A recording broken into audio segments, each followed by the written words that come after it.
નમસ્કાર દર્શક મિત્રો, અતરંગી ન્યૂઝ સાથે હું વૈશાલી પોવારું સ્વાગત છે આપ સૌનું। કરીશું નજર આજના સમાચાર પર। કેશોદથી માણેકવાડા ગામેથી વિદેશી દારૂના જથ્થા સાથે શખ્સ ઝડપાયો। કેશોદ તાલુકામાં ગ્રામ પંચાયતની ચૂંટણીના પગલે કેશોદ પોલીસે દારૂબંધીના કડક અમલ માટે પેટ્રોલિંગ તીવ્ર કર્યું છે। પોલીસ અધિક્ષક બીસી ઠક્કર તથા ઇન્સ્પેક્ટર પીએ જાદવના માર્ગદર્શન હેઠળ મળેલી ગુપ્ત માહિતીના આધારે માણેકવાડા ગામના ખારા વિસ્તારમાં રહેવાસી મિલનભાઈ કાનાભાઈ મુછડિયા ઉંમર વર્ષ 31ના ઘરમાં તલાશી લેવામાં આવી હતી।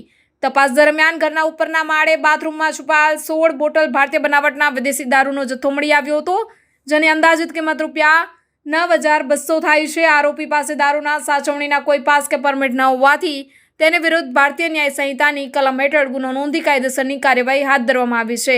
વધુ તપાસ police head constable Pethabhai Gelabhai Kodiyatar દ્વારા ચલાવવામાં આવી રહી છે। Reporter Shobhana Balas, અતરંગી news, Keshod.